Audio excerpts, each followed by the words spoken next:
अभी रोक अपनी स्क्रीन शेयर कर।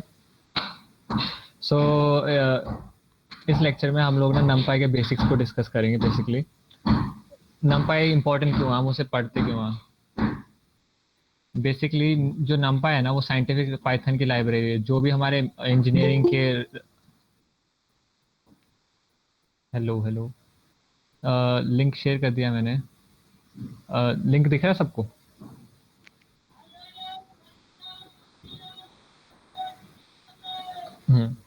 तो ये वाला लिंक ज्वाइन कर लो। और नमपाई हम क्यों कर रहे हैं अभी, रीज़न बीइंग नमपाई ना जो भी मशीन लर्निंग का सारा सेटअप है वो नमपाई पे बेस्ड है पाइथन में। पाइथन एक और स्पेशल चीज़ क्या है पाइथन की, पाइथन में अरे यार ऐसे तो करते रहेंगे हम। एक वेट, दो मिनट रुक जाओ अभी। गुड में दो बाबा। 2-3 मिनट रुक जा। सबको आने दे। इतने सेटअप समझा दिया। सेटअप और बता देता हूँ, ठीक है। ये होस्ट होने का कोई खास बात है नहीं।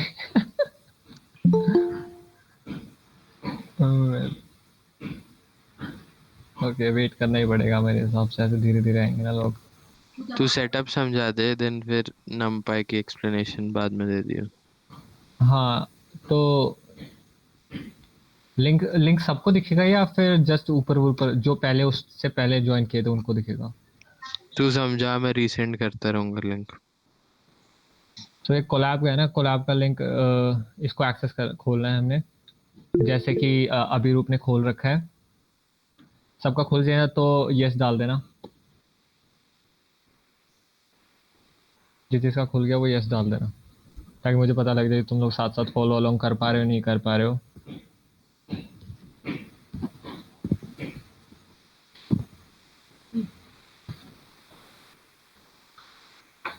ठीक है, 3 लोगों का हो गया। हमारे साथ 11 लोग हैं ना, सो 9 लोगों का कंफर्मेशन काइंड ऑफ चाहिए होता है। बट ठीक है, 3 लोग, बाकी जल्दी खोलो।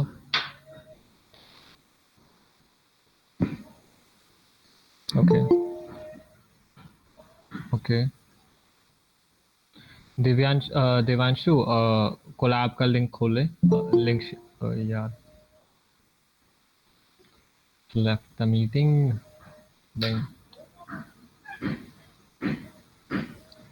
सो एडमिट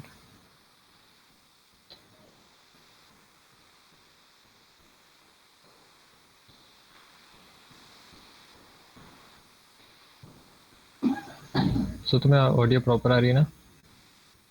चलो इतना है। वो कंस्ट्रक्शन वाली ऑडियो नहीं आ रही अब। कोलैब कोलैब लिंक अगर ओपन हो गए हो सबके, सो हम लोग स्टार्ट करते हैं डिस्कशन उसके बारे में। सो हम इसमें नमपाई का डिस्कशन करेंगे। नमपाई में जो बेसिक्स हैं, नमपाई हम क्यों यूज़ करते हैं, और जो उसमें स्पेशल फंक्शंस हैं, एनडी एरे में क्या क्या चीज़ें स्पेशल है, और हम उसे लिस्ट के ऊपर प्रेफर क्यों करते हैं। अगर तुम्हारा प्रॉपर सेटअप हो गया होगा ना, तो यहाँ जो टॉप राइट कॉर्नर में जहाँ ये रैम डिस्क दिखा रहा है ना, वहाँ उसकी जगह कनेक्ट दिखा रहा होगा तुम्हारे में। अगर तुम्हारा कनेक्ट हो गया होगा फिर कनेक्ट पे क्लिक करना। जब तुम्हारा वेट अ सेक।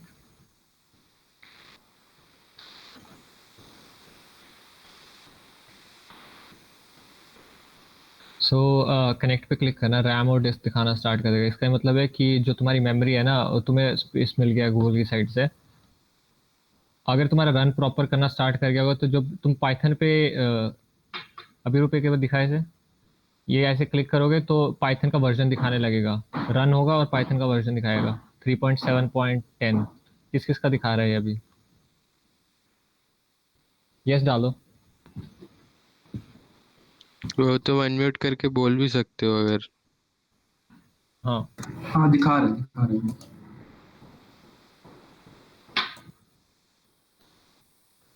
तो हम एज्यूमिंग कि सबका चल रहा है अभी। सो नमपाई में नमपाई क्यों यूज़ करते हैं? जो साइंटिफिक पाइथन है ना, उस उससे रिलेटेड जो भी फंक्शंस हैं, साइपाई नमपाई इनमें होते हैं।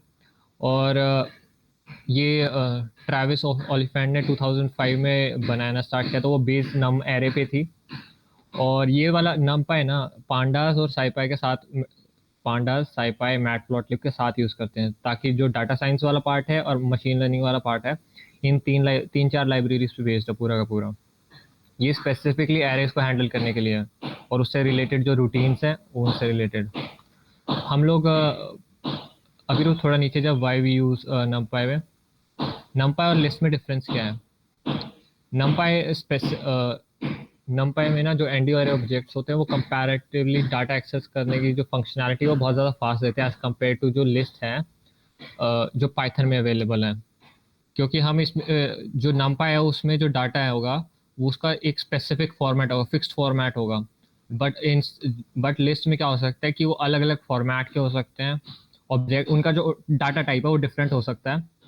उनका जो एक और चीज़ है कि जो डाटा स्टोर्ड होता है ना लिस्ट में, वो पॉइंटर्स की तरह स्टोर्ड होता है कि साइज कहीं और है, उसको पॉइंट कर रहा होगा, और ऑब्जेक्ट का वैल्यू कहीं और स्टोर्ड है। बट लिस्ट numpy में क्या है, वो डाटा कंटिन्यूअसली स्टोर हो रहा है, तो मतलब सारा का सारा डाटा एक साथ स्टोर हो रहा है। इस पर्टिकुलर लेक्चर के जो ऑडियंस है वो स्पेसिफिकली वही लोग हैं जो मशीन लर्निंग के कंसेप्ट को अच्छी तरह सीखना चाहते हैं, क्योंकि जो सारी की सारी मशीन लर्निंग है पाइथन में वो इस पे साइपाई पे बेस्ड है। क्योंकि मशीन लर्निंग कंप्लीटली मैथ्स के कंसेप्ट पे बेस्ड है, तो इसके प्री रिक्विजिट्स कोई खास ज़्यादा बड़े नहीं है। मोस्ट प्रोबेबली तुम सारी पीसीएम वाले हो तो तुम्हें बेस मैट्रिक्स होगी, लीनियर अलजेब्रा फर्स्ट ईयर वालों को नहीं पढ़ाया होगा, सेकंड ईयर वालों को पढ़ाया होगा। बट बेसिक से काम चल जाएगा, जो मैट्रिक्स होगा, डिटर्मिनेंट्स हो गया, स्टैटिस्टिक्स के मीन वगैरह, वो जो बेसिक बेसिक पार्ट्स हैं उनसे काम चल जाएगा। फिर नीचे चल, अगर तुम्हें अपने सिस्टम पे numpy को इंस्टॉल करना है तो पिप इंस्टॉल numpy से करेंगे हम लोग। अब इसके बाद वाला जो पार्ट है वो अभिरूप एक्सप्लेन करेगा। Am I audible now? Hello, हाँ Ashwin. ऑडिबल है, Let's start. ऑडिबल है। Okay, so first of all, starting like हमें पहले function को बताना पड़ेगा कि like we are using numpy. So उसके लिए हम यूज़ करेंगे import numpy. So आगे हम देख सकते हैं कि as np. So बार बार अपने function में numpy numpy लिखने की बजाय अगर हम np लिखें तो उससे हमारा काम चल जाएगा। सिमिलरली हमने इंपोर्ट किया है ये फंक्शन जो कि आगे हमारे फंक्शंस के लिए यूज़फुल रहेगा, जो हम आगे देखेंगे। एंड हमने एक रैंडम, अभिरूप थोड़ा सा लाउडली सुनाई नहीं दे रहा, अब ठीक है? थोड़ा माइक के पास आके बोल। पास में हूँ, एक मिनट। अब ठीक है? हाँ ना, अच्छा है। ठीक है, स्टार्टिंग रिपीट करूँ मैं सारा? नहीं, continue continue. Okay, so similarly हम एक रैंडम इंपोर्ट कराएंगे जिसका अभी आगे यूज़ आएगा and then we will explain.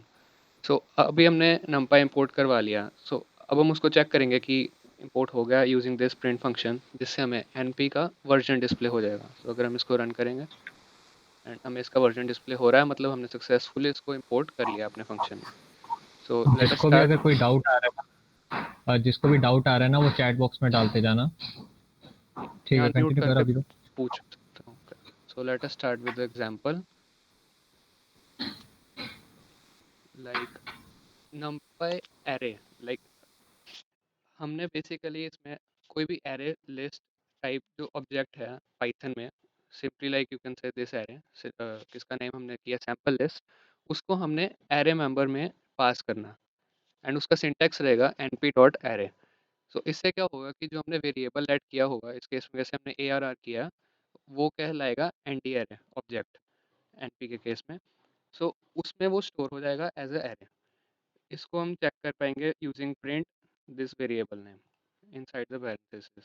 सो इधर कैसे प्रिंट हो जाएगा जो हमने लिस्ट पास कर दी। सिमिलरली हम यूज़ कर सकते हैं type array. So type array हमें बताएगा कि जो हमने वेरिएबल प्रिंट करवाया है उसकी टाइप क्या है। सो यहाँ पे कैसे ये डिस्प्ले करवा रहा है class numpy dot ndarray. So जैसे कि हमने कहा कि ये एरे अगर हम np डॉट एरे में स्टोर करवाएंगे कोई वेरिएबल तो वो एंटी एरे ऑब्जेक्ट बन जाएगा। सो हम इसने वही दिखा दिया कि वो एंटी एरे ऑब्जेक्ट हमें मिल रहा है।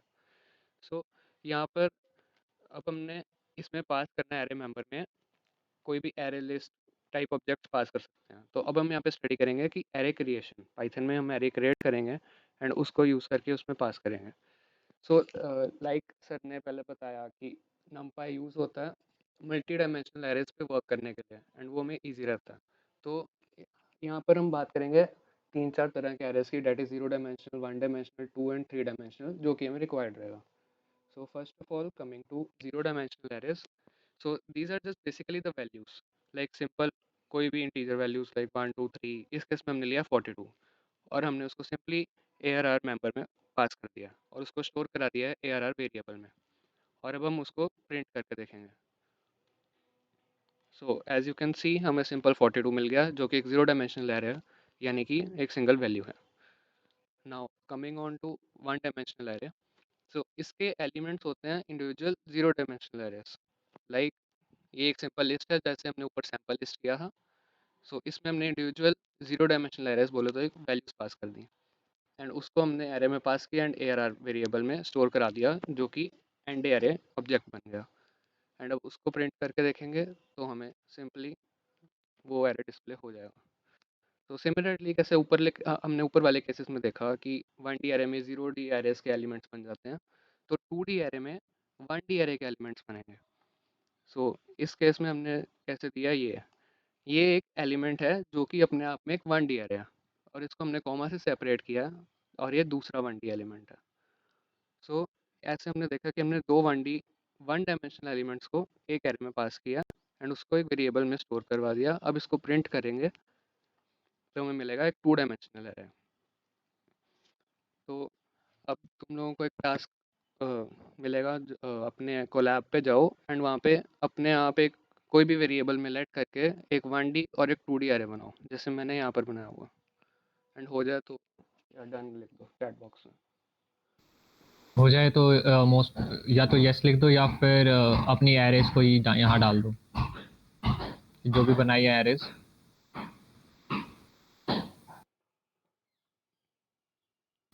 ये सेल्फ और प्रोवाइडेड जिसको भी जो है, जस्ट यहाँ पर लिखना हम्म। एंड इसको रन पे क्लिक कर देना।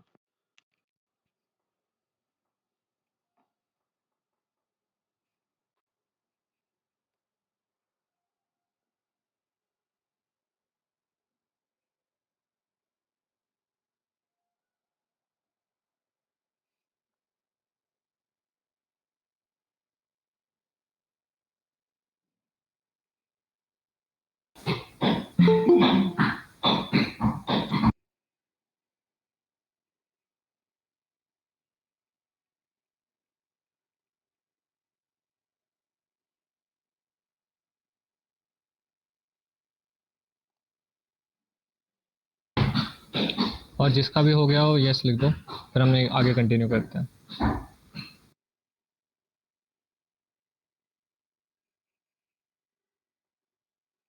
अगर कुछ डाउट भी है तो सीधा पूछ सकते हो।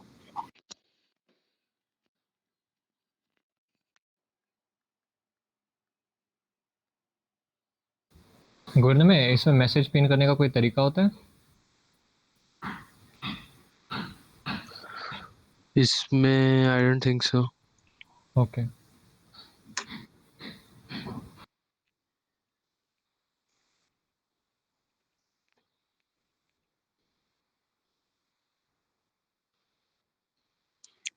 तो तुम लोग कंटिन्यू करते जाओ। हाँ ठीक है। टास्क कर लेना। ठीक। मूव करते हैं 3D एरेस पे। तो हमने 1D 2D कैसे हमने 0D 1D एंड 2D का सीक्वेंस देखा, तो इसमें हम 3D एरे में एक एलिमेंट होगा इसका individual 2D array.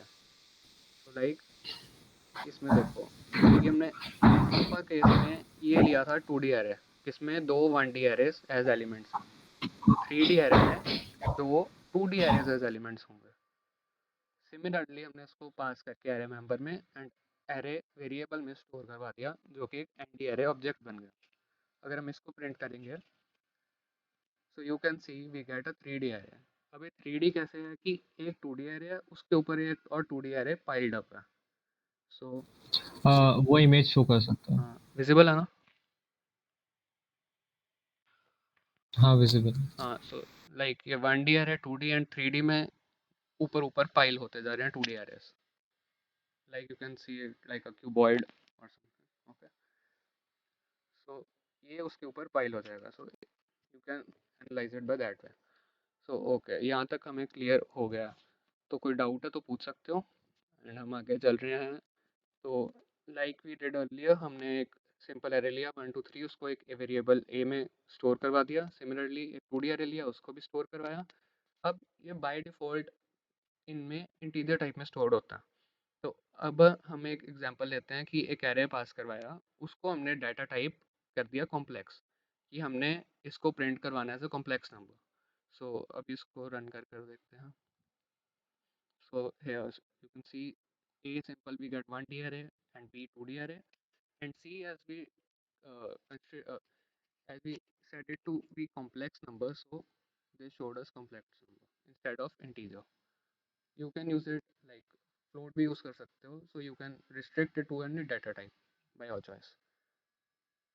Okay, so यहाँ तक clear है, तो आगे move करें। एक बार ये सारे यहाँ लिख दो।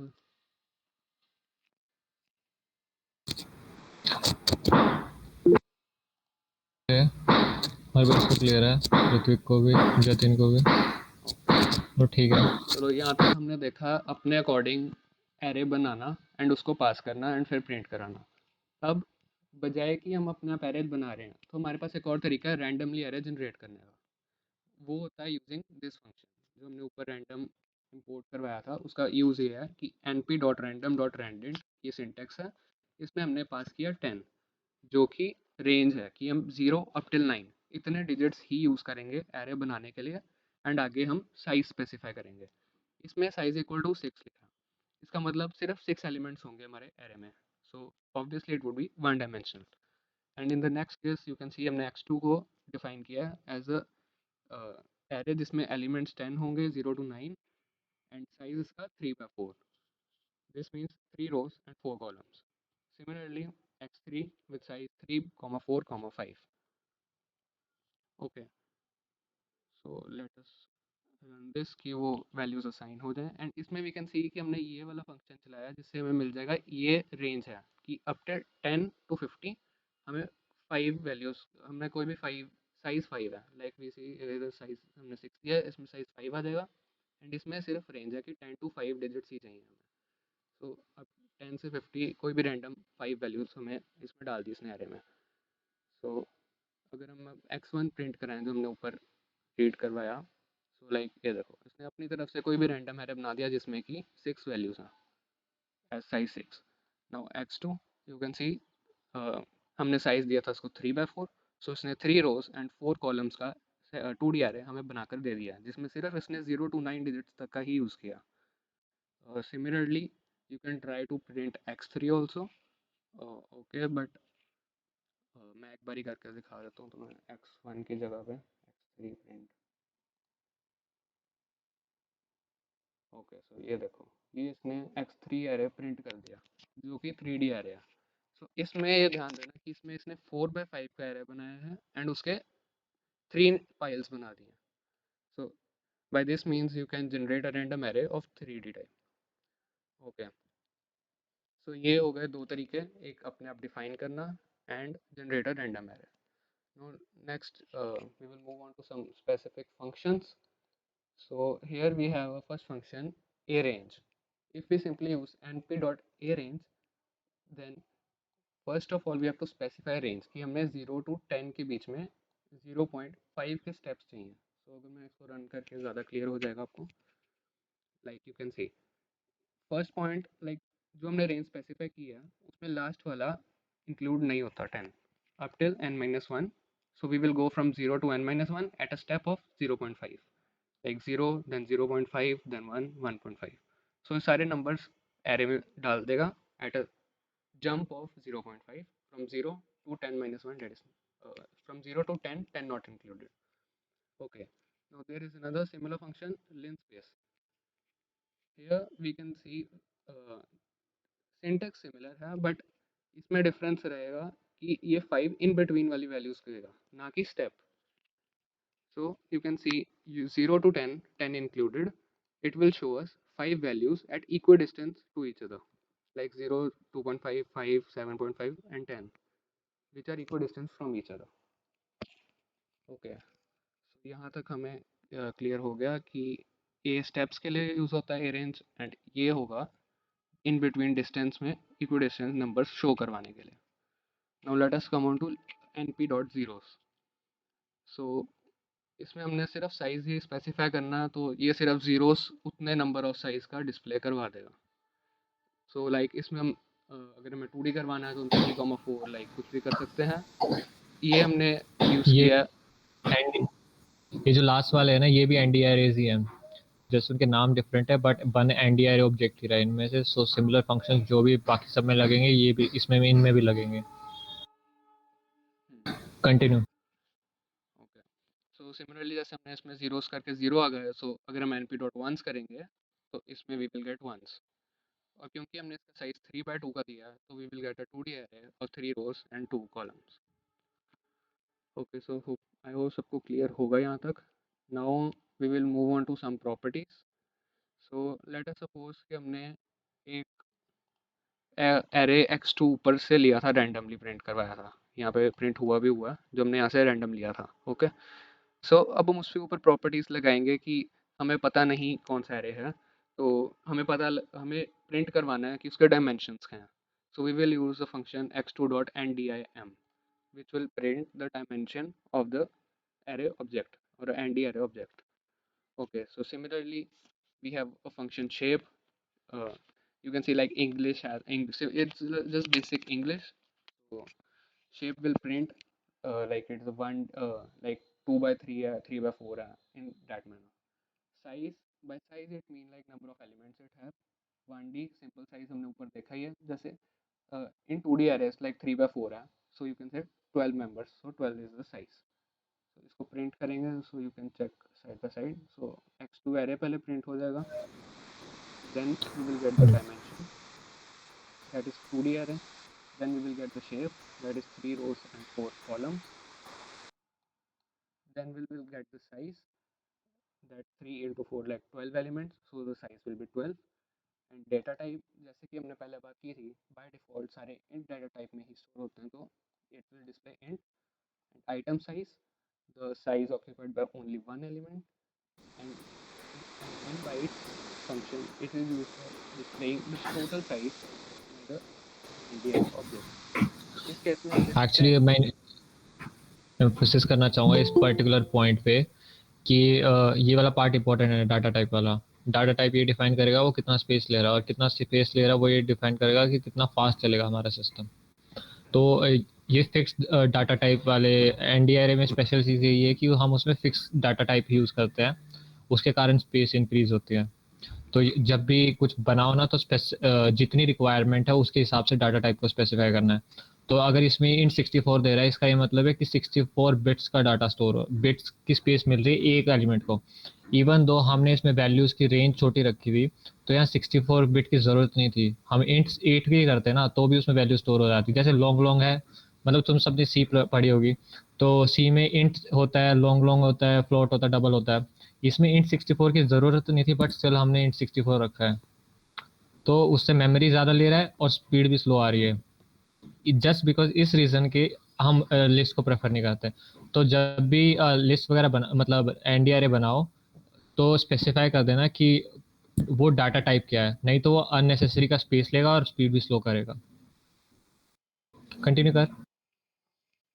ओके, सो इतना सबको समझ आ गया होगा, तो you will have to do a task now कि कोई भी x2 एरे अपनी तरफ से इनपुट करो. चाहे आप रैंडम कर सकते हो या you can also specified whichever you like. And उसमें से you will print out the shape, the data type and the bytes. So इतना लिखो. आंसर क्या आ रहा है सबका? यू कैन क्रिएट, यस, अगर कोई प्रॉब्लम है लाइक सिंपल बीच में जाओ and click on code and you can simply write everything over here. और अभी रुक, स्क्रीन शेयर स्टॉप कर. हाँ, meanwhile you all do this task.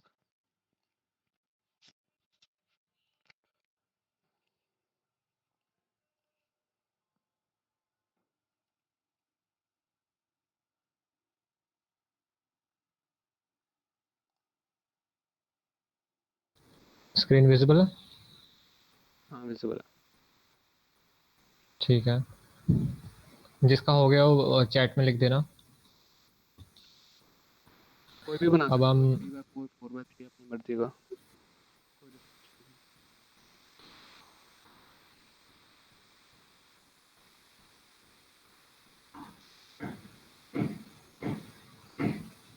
Problem आ रही है कि चलाना कैसे है कोलैप वगैरह, you can ask now.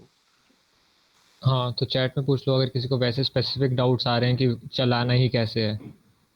Even though उसमें शिफ्ट एंटर, कंट्रोल एंटर और जो आगे बटन दबा के दिखा रहा था अभी, रुक वैसे तीनों तरीके से चलता है, बट तुम्हें उससे पहले कनेक्ट करना पड़ेगा उसे। सो हम अब आगे चलेंगे, इंडेक्सिंग करेंगे। स्क्रीन विजिबल है? हेलो? सो हम इंडेक्सिंग का मतलब क्या है, अगर हमें एक पर्टिकुलर एरे है, ये वन डायमेंशनल एरे है x1 वाली, तो हम उसके एलिमेंट्स को कैसे एक्सेस करेंगे। सो हमने यहाँ लिखा हुआ है x1, फिर उसमें स्पेसिफाई किया हुआ 1, इसका मतलब क्या है, हम वन इंडेक्स को एक्सेस करने चाहते हैं इस एरे में x1 में, तो इसका वनथ इंडेक्स पे क्या वैल्यू है, 0 है। सो हम इसको ऐसे एक्सेस कर पा रहे हैं। आई के हमें स्पेसिफाई करना पड़ेगा हर बारी। देख जैसे अब ये जो टू डायमेंशनल एरे है, तो हम इसमें कौन सी वैल्यू एक्सेस करना चाहते हैं, 1/1। सो ये वाली 6 वैल्यू एक्सेस करना चाहते हैं वन रो में और वन कॉलम में, तो हम 6 को एक्सेस कर पा रहे हैं इस तरीके से। सिमिलरली थर्ड के साथ है, तो हमें जो इंडेक्स है ना, ब्रैकेट्स, उसके अंदर स्पेसिफाई करना पड़ेगा आई के फॉर्मेट में। तो वो वैल्यूज हम निकाल सकते हैं। एक बार सब पे मूविंग फॉरवर्ड सारे एक बार बता दो क्लियर है या यस लिख दो हो गया है। हाँ, जिनको क्लियर है वो यस लिख दो, अगर किसी को डाउट है तो पूछ लो। क्योंकि आगे फिर समझ नहीं आएगा, यहाँ पे क्लियर हो गया। हाँ, वो थोड़ा टेक योर टाइम, 1-2 मिनट लो और फटाफट बताओ।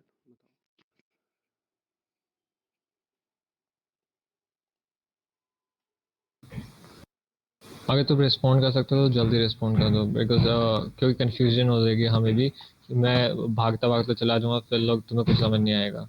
तो तुम लोग रिस्पॉन्ड करोगे तो आसान रहेगा गाइस बहुत। ये सेशन तुम्हारे लिए ये रिस्पॉन्ड करते रहो कंटिन्यूअसली और साथ में ट्राई करते रहो। क्योंकि पूरी की पूरी मशीन लर्निंग इसी टॉपिक पे बेस्ड है, मतलब जो पाइथन में करोगे वो सारे के सारे जितने भी लीनियर रिग्रेशन होगा, बेसियन रिग्रेशन होगा, जितने भी फंक्शन है वो सारे इसी पे बेस्ड है।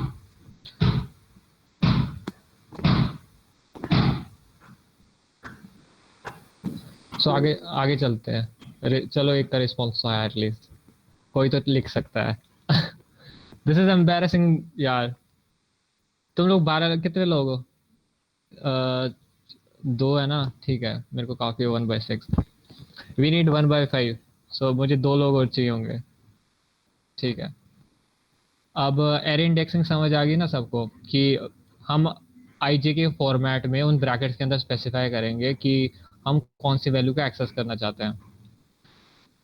सो एरे स्लाइसिंग क्या होती है, कई बार एरे होती है उसमें ना, जैसे बहुत सारे एलिमेंट्स हैं और हम एक पार्ट को एक्सेस करना चाहते हैं, हम इस पार्ट को एक्सेस करना चाहते हैं, तो एरे स्लाइसिंग उस काम में आती है। यहाँ बहुत सारे एग्जांपल्स हैं जिनके थ्रू हम उसे समझेंगे। सो x1 एरे है, 0 to 9 की एरे है, जो हम ए रेंज के थ्रू डिफाइन किया है। तो इसमें जो अंदर स्पेसिफाई करते हैं ना, वो वैल्यू से छोटी वैल्यू जितनी भी होती है ना, वो सब इंक्लूड हो जाती हैं। अगर मैं यहाँ 11 करता तो 0 to 11 तक की सारी 0 to 11 तक की सारी वैल्यूज हो जाती, बट वो 11 इंक्लूड नहीं होता।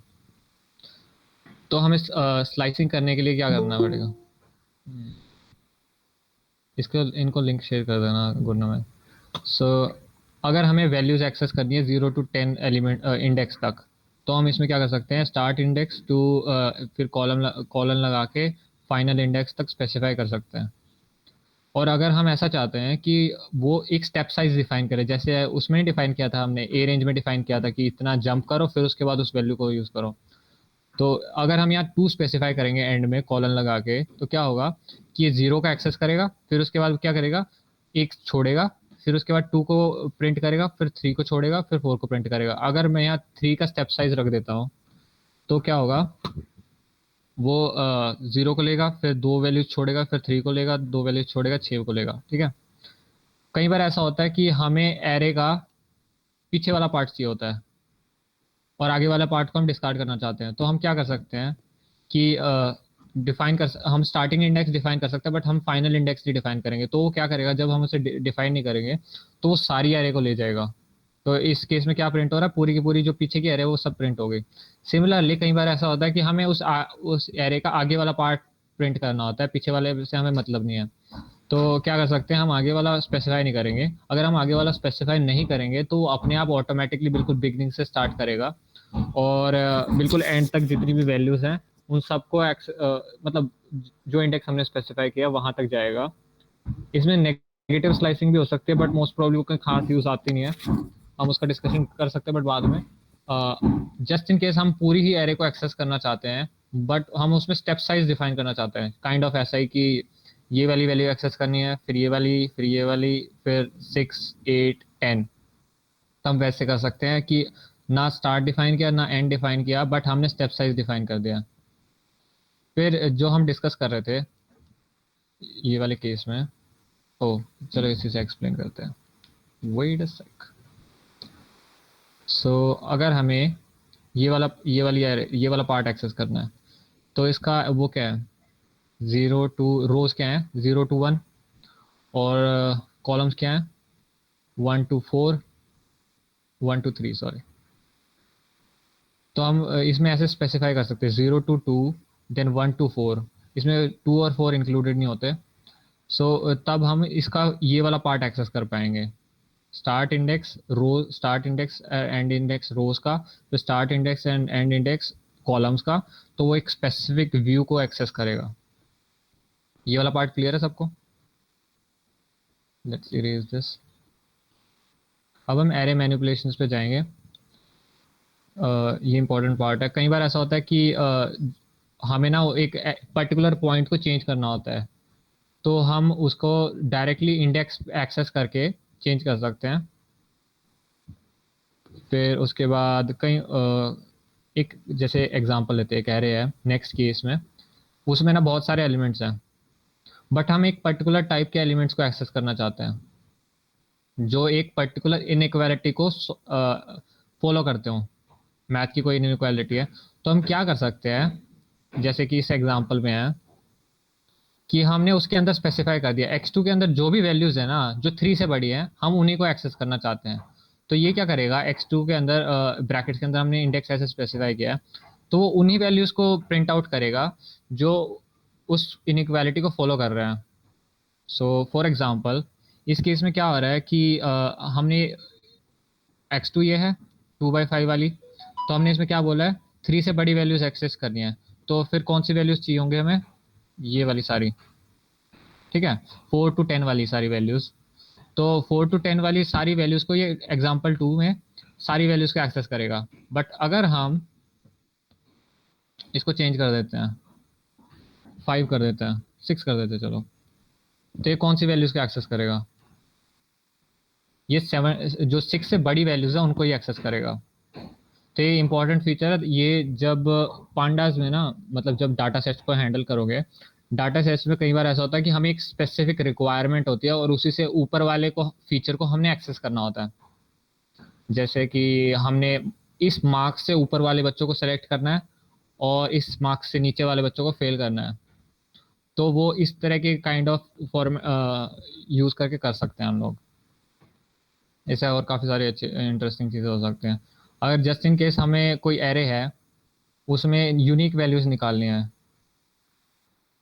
जस्ट यूनिक वैल्यूज निकालनी है, तो हम डॉट यूनिक का यूज़ करके, जैसे इसमें है, इसमें यूनिक वैल्यूज क्या है, 0, 1, 2, 3, 4, बट इसमें जो 1 है वो 3 बार रिपीट हो रहा है ना, हाँ 3 बार रिपीट हो रहा है इसमें, बट हमें बस यूनिक वैल्यूज चाहिए।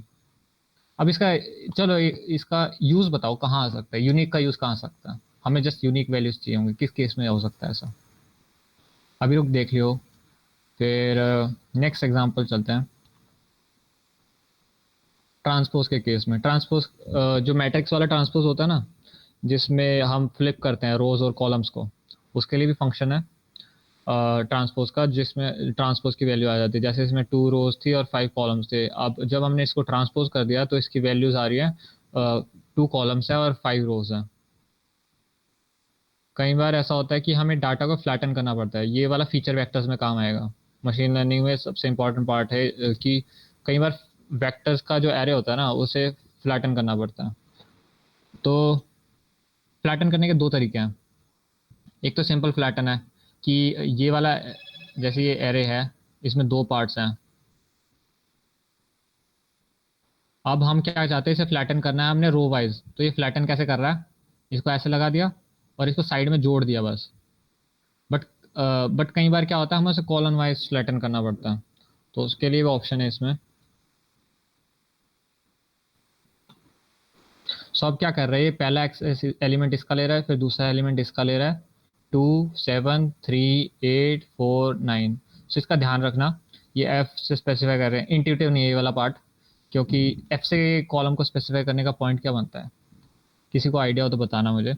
इसमें कई बार होता है शॉर्ट की रिक्वायरमेंट होती है, इसमें शॉर्ट का फंक्शन है बट वो नंपाई स्पेसिफिक नहीं है, सो इसलिए खास इंपॉर्टेंट नहीं है। अभी तुम्हारा टास्क ये है कि यूनिक वैल्यूज फाइंड करनी है x1 एरे में। बट पहले तुम्हें इसका स्टार्ट एंड स्टॉप वैल्यूज को स्पेसिफाई करना है और कितनी वैल्यूज होनी चाहिए वो बतानी है। पहले यूनिक वैल्यूज निकालो।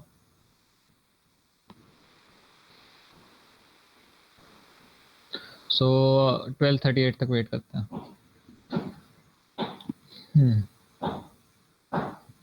एक्चुअली मैं एक एग्जांपल खोलता हूँ लीनियर रिग्रेशन का, वो कैसे बेस्ड है इस पे ही, वो उससे बेटर समझ आएगा तुम्हें इसकी वैल्यू क्या है। अभी मैं मेंटर कर रहा था एक प्रोजेक्ट को जिसमें लीनियर रिग्रेशन से ही रिलेटेड काम है, मतलब सारी एल्गोरिदम उसी में है। तो लीनियर रिग्रेशन का कोड खोलते हैं, लीनियर रिग्रेशन मॉड्यूल।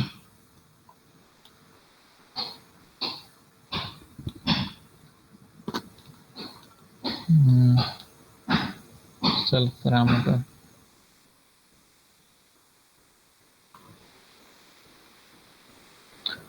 सो 38 हो गया। सो जो लीनियर रिग्रेशन है ना, वो कम्प्लीटली बेसिक मैथ और नमपाई का यूज़ करके हम सॉल्व कर सकते हैं। जो स्टैकिंग है, ये नमपाई डॉट मीन है, ज़ीरोज़ वाला फंक्शन जो हमने बताया था वो वाला फंक्शन। इसमें ये जो फंक्शंस होते हैं ना, एल्गोरिदम्स होते हैं जो डेवलपर की साइड से होते हैं, एपीआई काइंड ऑफ, वो लोग वो क्लास बनाते हैं, तो इसलिए ये सेल्फ बहुत ज़्यादा बार आ रहे हैं। और ये स्टैकिंग बताएंगे हम लोग, मीन बताएंगे, सम की वैल्यूज़ कैसे करनी है, स्टैंडर्ड डेविएशन, ये सारा पार्ट है। एनपी एरे से पूरी की पूरी रिग्रेशन बना सकते हैं हम लोग। मतलब एक्चुअली स्टिल जो ओरिजिनल डॉक्यूमेंटेशन है या ओरिजिनल तरीके से लिखा हुआ, वो सारा एनपी एरे पे बेस्ड है। सो नेक्स्ट जिसका टास्क हो गया वो यस लिख दो, और जिसका नहीं हुआ वो बता दो। नेक्स्ट हम रीशेपिंग करेंगे।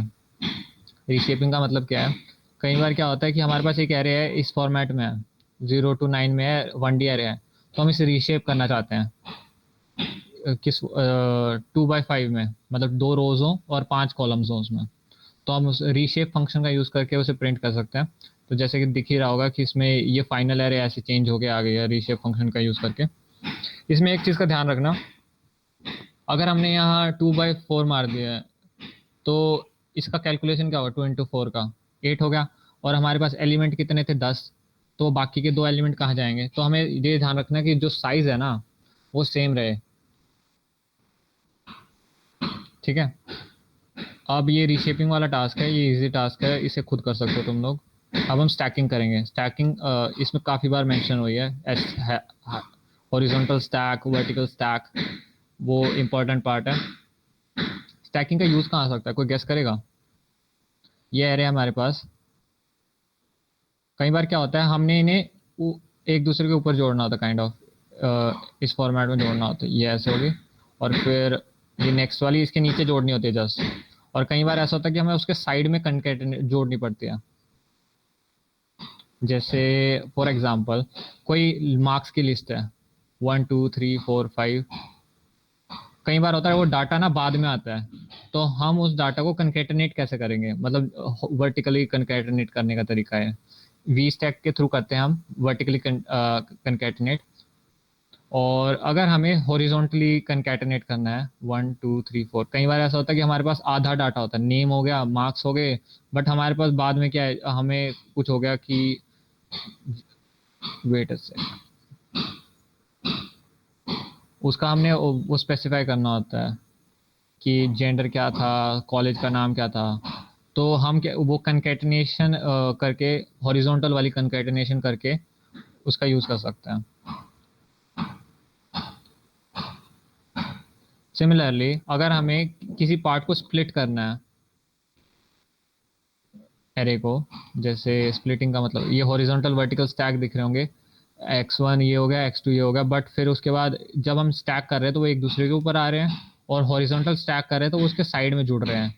जैसे अगर रियल लाइफ एग्जांपल देखोगे तो यहाँ 0 1 2 हो गया, और ये वैल्यूज जो कॉलम वाली वैल्यूज है वो ये होगी। तो यहाँ उनके मार्क्स तक तो हमारे पास आ गए थे, फिर वो जेंडर की वैल्यू होगी, और फिर उसका बाकी का डाटा होगा, वो ऐसे स्टोर हो सकता है। जो पांडास है ना, जो बड़े डाटा सेट्स को हैंडल करता है, वो इसी आइडियाज पे बेस्ड है पूरी की पूरी। और अगर कई बार ऐसा होता है कि हम उस डाटा का जो ऑलरेडी बना हुआ डाटा है ना, उसे हम ब्रेक करना चाहते हैं पीसेज में, हॉरिजॉन्टली भी हो सकता है और वो वर्टिकली भी तोड़ सकते हैं हम लोग। उसके लिए हमारे पास स्प्लिट का मेथड है, एच स्प्लिट और वर्टिकल स्प्लिट।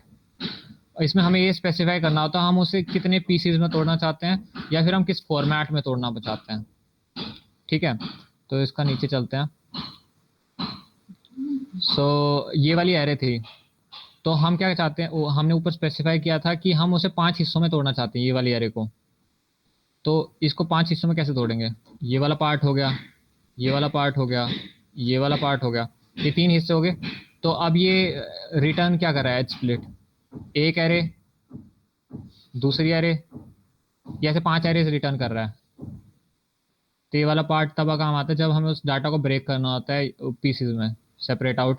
कई बार ऐसा होता है कि जो फीचर वेक्टर्स होते हैं ना, कुछ फीचर वेक्टर्स हमारे लिए इंपॉर्टेंट नहीं होते।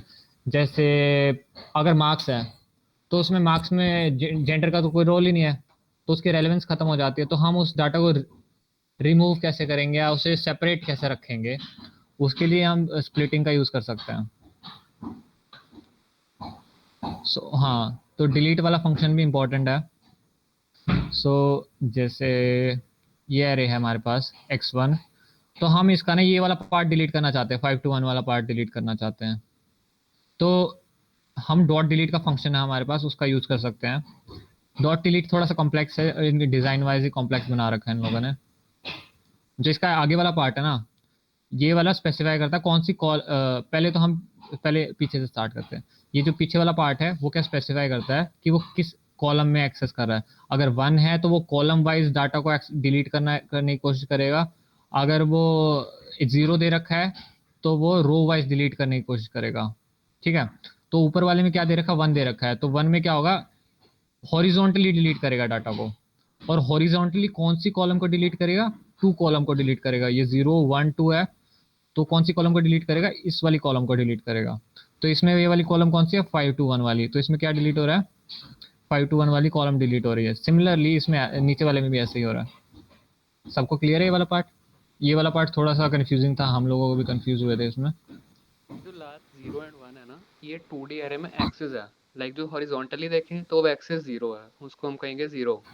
एंड जो वर्टिकली है वो एक्सेस 1 कहते हैं उसको, एंड इसके लिए उसको लिखते हैं 1। चलो ये बताओ, तुम लोग साथ में रन कौन कौन कर रहा है? मतलब रन करना है तुमने, रन कितने कितने के लोग कर रहे हैं? यस करो।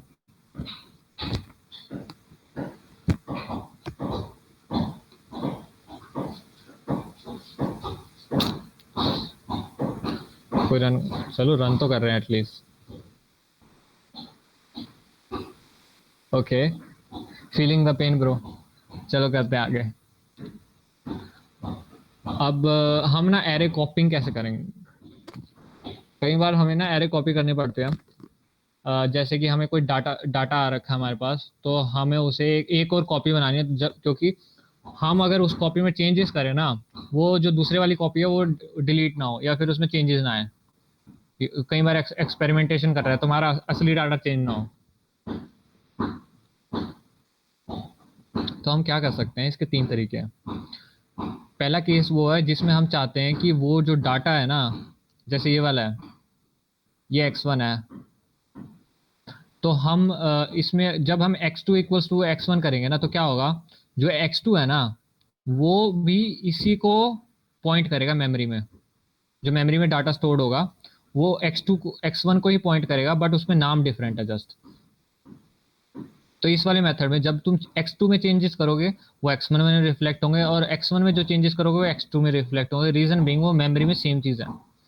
बट कई बार ऐसा होता है कि हम लोगों को वेट अ मिनट, कई बार ऐसा होता है कि हमें उस डाटा को चेंज नहीं करना, बट हम उसको कॉपी करना चाहते हैं। तो दो तरीके हैं उसको कॉपी करने के। एक तो व्यू फंक्शन है और हमारे पास कॉपी फंक्शन है। व्यू फंक्शन में और कॉपी फंक्शन में क्या है, जो व्यू फंक्शन है ना वो काइंड ऑफ स्लाइसिंग की तरह है, और जो कॉपी फंक्शन है वो एक पूरा ही नए एरे बना देता है। x2 क्या व्यू क्या करता है, उसका एक पार्ट एक्सेस करता है, बट वो उसे x1 को चेंज नहीं करता, बट जो कॉपी है वो एक पूरा ही नया एरे बनाता है। सो तुम लोग इसमें देख सकते हो, तो इसमें चेंजेस करने नहीं पड़ेंगे, इसमें चेंजेस किए नहीं हुए हम लोग, बट ये वाला पार्ट कर सकते हैं। अब यहाँ तक सबको क्लियर हो तो ही मैं मैथ पे आ जाऊँगा आगे। मतलब सबको तो नहीं, मतलब कंफ्यूजन होगी ऑब्वियसली फर्स्ट ईयर वालों को। I need 2 more yeses I think. हाँ 2 more yeses से मेरा काम चल जाएगा। तो किसको किसको कुछ समझ आया है? थोड़ा थोड़ा। तो रिपीट कर देना एक बार। ओके, ये वाला पार्ट, कॉपी वाला पार्ट। हाँ मैं कॉपी वाला। ओके, सो कॉपी वाले पार्ट में क्या है, सो हमारे पास एक एरे है, x1 है और एक x2 है। ये x2 बनी नहीं है अभी, बट ये ऑलरेडी बनी हुई है x1, तो ये मेमोरी में स्टोर रखी है। बट जब हम ये x2 इक्वल्स टू x1 करते हैं ना, तो क्या होगा, ये तो इसको रेफरेंस कर ही रहा है, इसको पॉइंट कर रहा है कि अगर तुम मुझ में कोई चेंज मतलब यही है कि x1 है ये। तो बट जब हम x2 इक्वल्स टू x1 करते हैं ना, तो क्या करेगा, ये भी इसी एरे को पॉइंट करेगा डाटा में। तो क्या होगा, जब तू x1 में चेंज करेगा वो x2 में रिफ्लेक्ट होगा, और जो x2 में चेंज करेगा वो x1 में रिफ्लेक्ट होगा, क्योंकि वो है सेम ही चीज, बट उनके नाम डिफरेंट है।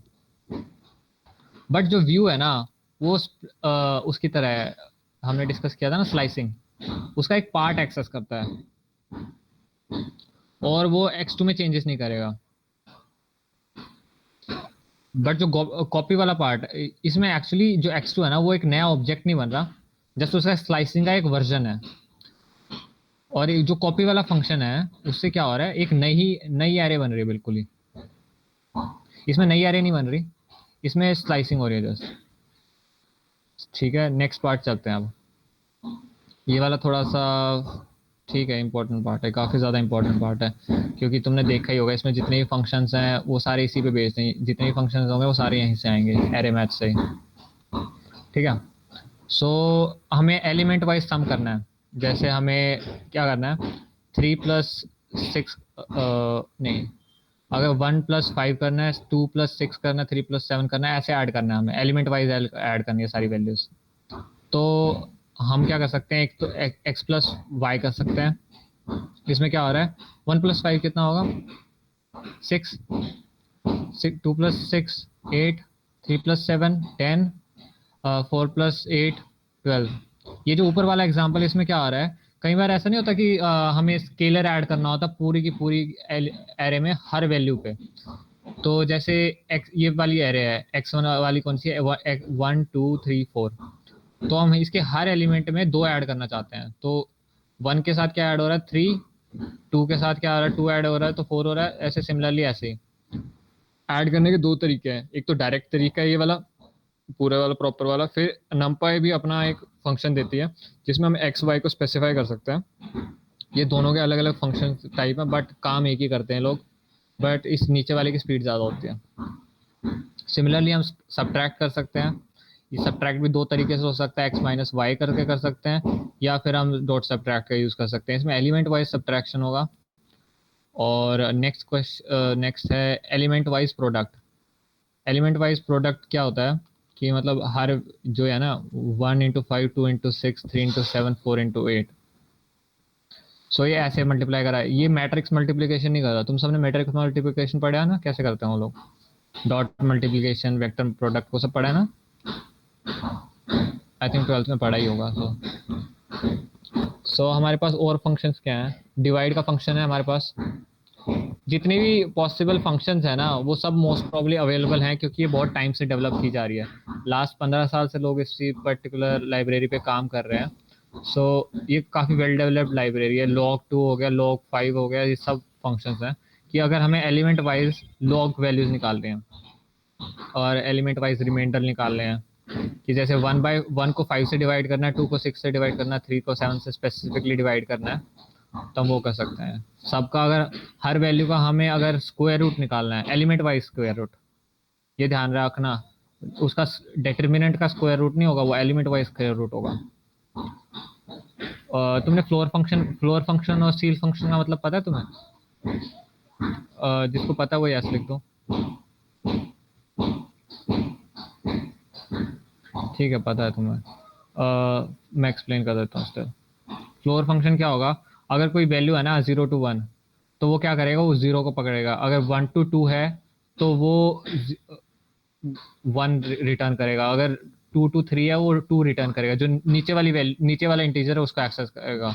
और जो सील फंक्शन है वो क्या करेगा, उससे ऊपर वाली जो वैल्यू है उसको बताएगा। सो इसमें क्या हो रहा है, 1.2 है तो फ्लोर क्या करेगा, उससे जो नीचे वाली वैल्यू है, मतलब जैसे घर में अगर मैं एक पर्टिकुलर लेवल पे खड़ा हूँ तो उसके नीचे वाली जो इंटीजर है ना उसका एक्सेस करेगा। 3.23 का क्या देना चाहिए, इसे 3 देना चाहिए, तो 3 दे रहा है। सिमिलरली अगर हम सीलिंग को एक्सेस कर रहे हैं तो उससे जो नेक्स्ट वाला इंटीजर है, मतलब नेक्स्ट वाला लेवल है, जैसे कि ये तुमने 11th 12th में पढ़ाई है, ऐसा था कुछ, ठीक है। सो ये उन फंक्शंस को एक्सेस करता है। कई बार हमें डायरेक्ट सम करना होता है कि मतलब रोज को ऐड करना है। डायरेक्ट सम का मतलब क्या है, ये एरे है, हम इसके जो ये वाले पार्ट्स है ना, हमने इसमें एक्सेस स्पेसिफाई किया हो, तो एक्सेस 0 क्या करेगी, इसको रो वाइज ऐड करेगी, ऐसे ऐड करेगी, मतलब ये वाले पार्ट्स ऐड करेगी, ऐसे इनको ऐड करेगी, इनको ऐड करेगी, इनको ऐड करेगी। अगर हम एक्सेस 1 कर देंगे तो ये ऐसे ऐड करेगी वैल्यूज को, ठीक है। सो अभी 76 + 61 क्या होता है, 137, और सिमिलरली ऐसे ऐड करिए सारी वैल्यूज को, डायरेक्ट सम। इसमें हमने क्यूमुलेटिव सम दे रखा है, तो ये क्यूमुलेटिव सम कैसे हो रहा है, इसमें रो वाइज क्यूमुलेटिव सम हो रहा है, तो ये सब वैल्यूज ऐसे ऐड हो रही हैं, ठीक है। अब सिमिलरली हम एक पर्टिकुलर एक्सिस में, मतलब कोई एरे है, मतलब जो डाटा सेट्स होंगे ना उनमें भी ऐसे होगा कि रोज होंगी, कॉलम्स होंगी, तो उसमें हमें इस कॉलम में जो मैक्स वैल्यू है वो बता मुझे, मतलब जैसे एक्सेल की सीट में नहीं होता, मैक्स वैल्यू बता, मिन वैल्यू बता मुझे इस पूरे कॉलम में, और इसका टोटल सम क्या है वो बता मुझे, और इसका एक एक का सम क्या है, वैसा सब कुछ। सिमिलर अब हम लीनियर अलजेब्रा करेंगे। उससे पहले ये बताओ, ये वाला जो इजी वाला पार्ट है वो समझ आ गया? अरे यस लिखो, ये बताओ कि क्या डाउट है।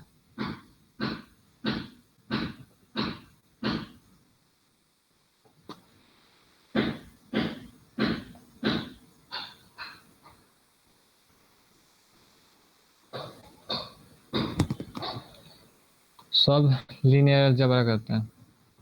लीनियर अलजेब्रा में क्या आएगा, मैट्रिक्स मल्टीप्लिकेशन होगी, डॉट प्रोडक्ट हो गया, वेक्टर प्रोडक्ट हो गया, इगन वैल्यूज निकालनी होगी, और मल्टीपल प्रोडक्ट्स हो गए, और मैट्रिक्स पावर, वेक्टर के नॉर्म्स वगैरह, ये इजी इजी पार्ट है।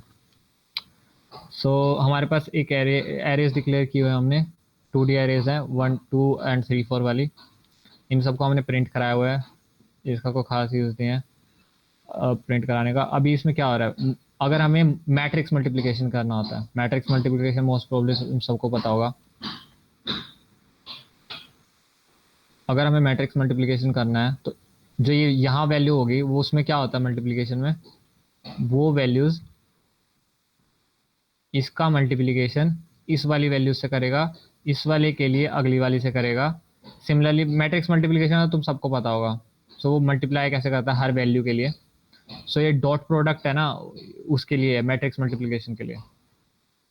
और अगर हमें मल्टीपल मैट्रिक्स मल्टीप्लिकेशन करने हैं, कई बार ऐसा होता है 3 मैट्रिक्स को एक साथ मल्टीप्लाई करना पड़ता है कि मतलब पहले इसको इससे मैट्रिक्स मल्टीप्लिकेशन कर, फिर इसको इसके साथ मल्टीप्लाई कर। तो उसके लिए भी ऑलरेडी एक बना हुआ फंक्शन मैट्रिक्स डॉट, जो 3 एरेज को एक साथ मल्टी, एरेज भी या मैट्रिसेस भी, इसमें ये वर्ड्स कंफ्यूजिंग है बट पर्पस उनका सेम ही है। तो अगर हमें ये 2 को मल्टीप्लाई करना है तो ऐसे करेंगे, अगर हमें 3 को मल्टीप्लाई करना है तो मल्टी डॉट करेंगे। सिमिलरली इसमें भी वही चीज़ है। मैट्रिक्स पावर क्या है, जैसे फॉर एग्जांपल हमारे पास एक एरे है, मतलब हमें ऐसा बोला गया है कि हमें इसकी पावर निकालनी है a इंटू ए। मैथ में काफ़ी सारे क्वेश्चन नहीं होते थे वो a3 minus 3a equals to 0, तो उसमें a3 निकालना पड़ता था। तो उसके लिए ये फंक्शन है। अभी इसमें क्या कर रहा है, 2 ने वैल्यू निकाल रहा है मैट्रिक्स पावर में। सो ये वाला उस फंक्शन के लिए है। ईगन वेक्टर्स निकालने के लिए फंक्शन है। ईगन वेक्टर्स निकलते हैं पूरी एरे के, और ईगन वैल्यूज भी पूरी वैल्यू के एरे के निकल जाते हैं। एरे या मैट्रिक्स सेम ही चीज़ें हो इसमें, तो थोड़ा देख के करना है इसमें। ये वेक्टर नॉर्म वाले पार्ट्स मोस्ट प्रोबेबली जो अभी आए। आइगन वैल्यूज किस ऑपरेटर के लिए आती हैं? हाँ, ये आइगन वैल्यूज किस ऑपरेटर के लिए आती हैं? Operator in the sense eigen पूरे हाँ, मैट्रिक्स के लिए। क्या आइगन वैल्यूज बताना एक बार क्या है? आइगन वैल्यूज एक्सप्लेन करनी है। ओके, सो लीनियर अलजेब्रा पढ़ा है फर्स्ट ईयर से second year? First. Okay, vector norm पढ़ना पड़ेगा, एक मिनट। आइगन वैल्यूज का तो मुझे भी आइडिया नहीं है, देखना पड़ेगा।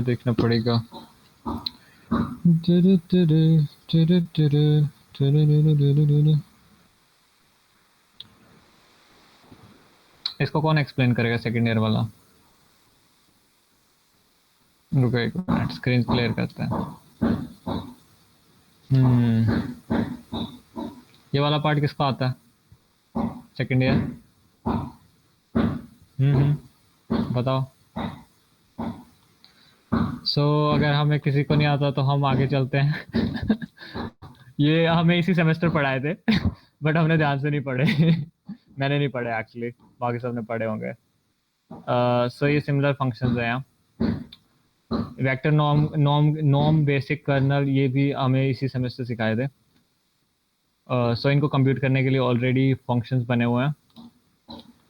फिर डिटर्मिनेंट निकालने का तरीका है, डिटर्मिनेंट निकाल सकते हो इसका। फिर इक्वेशंस को सॉल्व कर सकते हो, और उन इक्वेशंस का इन्वर्स कैसे निकालते हैं उसके लिए भी फंक्शंस हैं। अगर हमें system of linear equation solve करनी है, जैसे अगर हमें ये वाली इक्वेशन सॉल्व करनी है, तो हम क्या कर सकते हैं, जो कॉन्स्टेंट्स हैं उनकी एक एरे बना सकते हैं, और जो कोएफिशिएंट्स हैं उनकी अलग एरे बना सकते हैं 1 और 4 की। तो हम उन्हें डॉट सॉल्व फंक्शन का यूज़ करके बना सकते हैं।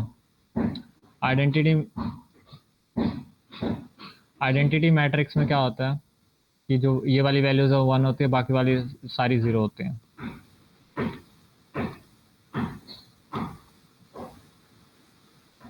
सिमिलरली इसमें भी डिटर्मिनेंट्स और ये सब हैं कुछ। इनमें एक्चुअली ना जो ऑलरेडी बनी हुई एरेज हैं, एनपी एरेज, इसमें 2 तरीके हैं डॉट प्रोडक्ट करने के। एक तो एनपी डॉट करके है और एक वी डॉट करके है। फिर ये सब पार्ट सेम है। तो अब स्टैटिस्टिक्स के फंक्शन हैं। स्टैटिस्टिक्स के फंक्शन काफ़ी सारे इसमें लीनियर रिग्रेशन वाले में काफ़ी इंपॉर्टेंट है, क्योंकि मीन हो गया, सम हो गया, स्टैंडर्ड डेविएशंस हो गई, ये सब इसमें आते हैं।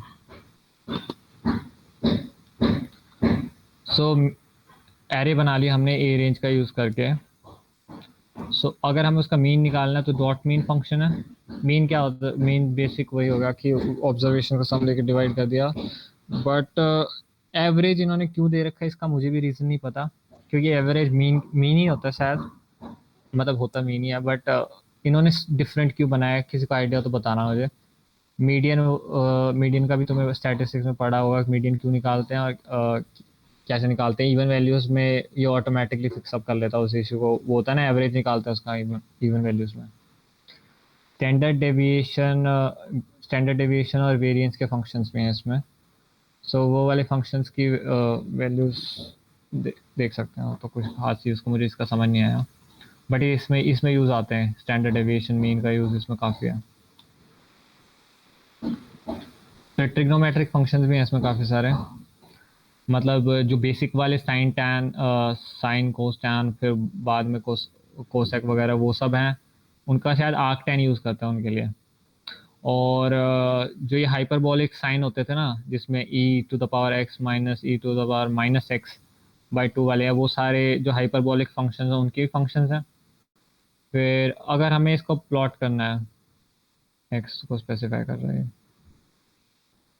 एन पाई डॉट, सो ये क्या कर रहा है इसमें, जो -3.4 से 3.14 तक जाएगी वैल्यूज इसकी, तो ये वाला x को प्लॉट करेगा और ये y को प्लॉट करेगा, जो इसकी कोस की वैल्यूज निकालेगा। सो अगर हम ये वाला कोस का फंक्शन है तो साइन का फंक्शन देखते हैं। सो ये 0 to 7 में ऐसा ही रहता है, स्टार्ट 0 डिग्री एंगल पे 0 रहता है। फिर टैन के फंक्शंस हो गए,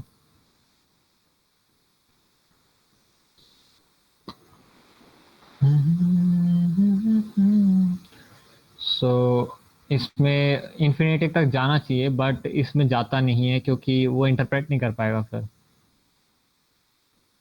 अगर हमें जस्ट इन केस किसी केस में हमें रेडियन टू डिग्री करना है और डिग्री टू रेडियन करना, उनका फंक्शन भी है। हाइपोटेन्यूस निकालने के लिए भी हाइपोटेन्यूस का फंक्शन है, एच हाइपोट से है। सो इसका आंसर 10√3 आ जाएगा, 10√2 आ जाएगा।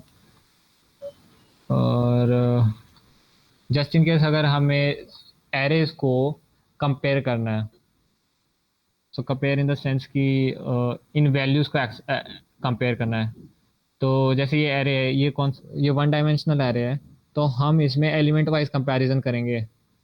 तो ग्रेटर देन कैसे आइडेंटिफाई करेगा ये, तो एक मिनट इसको चेंज करते हैं।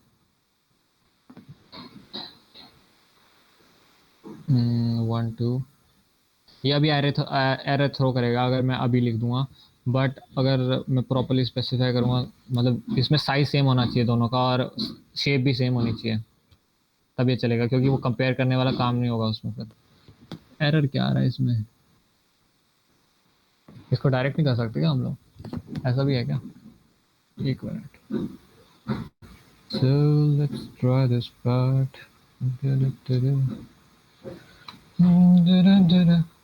या फिर इसमें मोस्ट प्रोबेबली ये है कि हम उससे सिंगल एरे को ही एक्सेस कर सकते हैं, 1D एरे को ही कंपेयर कर सकते हैं, 2D एरे को ना कर पाए।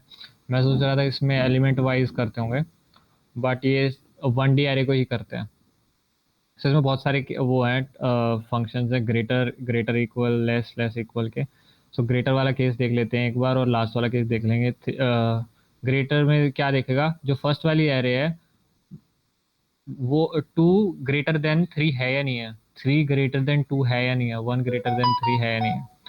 तो फर्स्ट केस में क्या है, 2 ग्रेटर देन 3 है, नहीं, तो फॉल्स रिटर्न कर रहा है। सिमिलरली बाकी सब के लिए इक्वल का केस में क्या होगा कि ये सब चेक करेगा कि ये इक्वल है नहीं है, और ये सारी इक्वल नहीं थे तो फॉल्स रिटर्न कर रहा है। सो अब इसका मतलब ये वाले एरे फ्लैग्स का, इसका मोस्ट प्रोबेबली जो अभी है उनको खास यूज़ नहीं होगा, बट जो सीनियर्स होंगे उनको यूज़ होगा। सो इसमें क्या होता है कि जो डाटा होता है ना, उसको चेक करने का तरीका है कि सी कंटिग्यूअस का मतलब क्या है, सी कंटिग्यूअस, फोर्टन कंटिग्यूअस। जो सी है और फोर्ट्रॉन है ना, उसमें डाटा इस तरह स्टोर्ड होता है कि वो कंटिन्यूअस हो। लिस्ट में तो क्या होता है कि डाटा कहीं कहीं स्टोर है, उसका पॉइंटर कहीं कहीं जा रहा है। सो इसमें हम क्या चेक कर सकते हैं, जो फ्लैग्स हैं। सो एक एरे एम्प्टी एरे बना रखी है हमने, तो हम उसके फ्लैग्स देख रहे हैं। तो ये फर्स्ट का मुझे ज़्यादा समझ नहीं आया। तो इसमें क्या हो रहा है कि ये कंटिन्यूअस चेक कर रहा है कि कंटिन्यूअस एक साथ कंटिन्यूअस लाइंस में है या नहीं है, और ये ऑप्टिमाइज्ड है या नहीं है। ओन डाटा का ये है कि जैसे हमने x2 के साथ नहीं किया था, x2 इक्वल्स टू x1, तो वो क्या कर रहा था, वो ओन डाटा नहीं था। एक मिनट, x2 के फ्लैग्स देखते हैं, क्या पता x2 चेंज ही हो गया हो। देखो, ओ नहीं नहीं, ये चेंज हुआ x2, चलो छोड़ो उसको। सो इसमें क्या हो रहा है कि ये कंटिन्यू, इसमें फोर्ट्रॉन वाले में इशू आ रहा है कि ये कंटिन्यूस नहीं दिखा रहा है। फिर ऑन डाटा कि वो अपना डाटा है या किसी और का डाटा को पॉइंट कर रहा है। रीड ओनली है नहीं है, उसका राइटेबल से हो जाएगा। और हार्डवेयर से लाइन का मतलब क्या होता है कि कुछ हार्डवेयर मतलब आर्किटेक्चर डिफरेंट तो नहीं है उस डाटा का। सो मेरे लैपटॉप का आर्किटेक्चर x86 64 ऐसा कुछ डिफाइन करते हैं वो लोग। तो वो 32 वाला तो नहीं है जो हमने इसमें इंपोर्ट किया। अगर वो 32 वाला होगा तो वो ऑप्टिमाइज नहीं होगा। ठीक है, बाकी इसके एंड में ऑलमोस्ट ये हो गया कंप्लीट। इगन वैल्यूज का मुझे नहीं पता सच बताऊं तो। मुझे थोड़ा सेकेंडरिज्म इसमें और अच्छे से पढ़ना चाहिए था। बट जो रिसोर्सेज हैं इससे रिलेटेड वो सारे इसमें शेयर किए हुए हैं जो मैंने यूज़ किए थे। ये वाली वीडियो मुझे इसके रिसोर्सेज सबसे बढ़िया थे। इसके दोनों लिंक्स भेज रखे, गिटहब के भी और यूट्यूब वीडियो के भी। और लोग पॉपुलरली कहते हैं ये वाली वीडियोस अच्छी है, बट मुझे कोई खास अच्छी नहीं लगती। और नमपाई की ऑफिशियल डॉक्यूमेंटेशन देख सकते हो। बाकी ये एक्सरसाइज है, इसके लिंक मैंने पी क्लब वाले में दे रखे हैं। ये मैं लिंक शेयर कर देता हूँ तुम लोगों को, जस्ट इन केस तुम्हें बाद में कभी यूज़ आए। इसको स्टार कर लेना या फोक कर लेना। सो इसमें इस एक्सरसाइजेस का भी लिंक है, प्रॉपर लिंक्स हैं, और इसकी आईपाइनिप फाइल भी है। सो आईपाइनिप फाइल्स भी हैं इन एक्सरसाइजेस की, और लेक्चर की पीडीएफ वो भी है, पाइनिप फाइल भी है। सो इसमें जो भी इसमें लिखा हुआ है वो सब ऑलरेडी उसमें होगा। उसे डाउनलोड कर सकते हो और अपने सिस्टम में रन कर सकते हो, ट्राई अगर करना है तो। रीडमी में फिर ये लिंक्स हैं कोलैब्स के, और रिसोर्सेज वहाँ भी हैं और यहाँ भी हैं। बाकी मेरे हिसाब से it's complete from my side. Oh, 2 लोग 3 लोग बचे हैं, कैसे हो तुम सारे? चलो, I think this is the end of it. Abhirup, तूने रिकॉर्ड कर लिया था? Hello hello hello. हाँ हाँ, कर लिया कर लिया। Okay, so bye guys. मैं ईगन वैल्यूज को पढ़ के आता हूँ। इगन फंक्शन तो सर वो होता है ना कि किसी एरे पे लगाया तो फिर इस फंक्शन की इंटेग्रल मल्टीपल का मिलता है हमें किसी एरे पे लगा के। ओके, ऐसा कुछ होता है और क्या? जो वैल्यू इंटेग्रल होती है वो एगन वैल्यू हो जाएगी। ओके, इस अकॉर्डिंग था कुछ। ठीक है। हम्म, और बाकी लिंक्स वगैरह, लिंक शेयर हो गए? हाँ। सो ये लिंक्स मैं ना वहाँ भी शेयर कर दूंगा, टेलीग्राम पे शेयर कर दूंगा। नहीं, नहीं तो डायरेक्ट पूछ लेना। ओके, लीव कर सकते हो तुम सारे।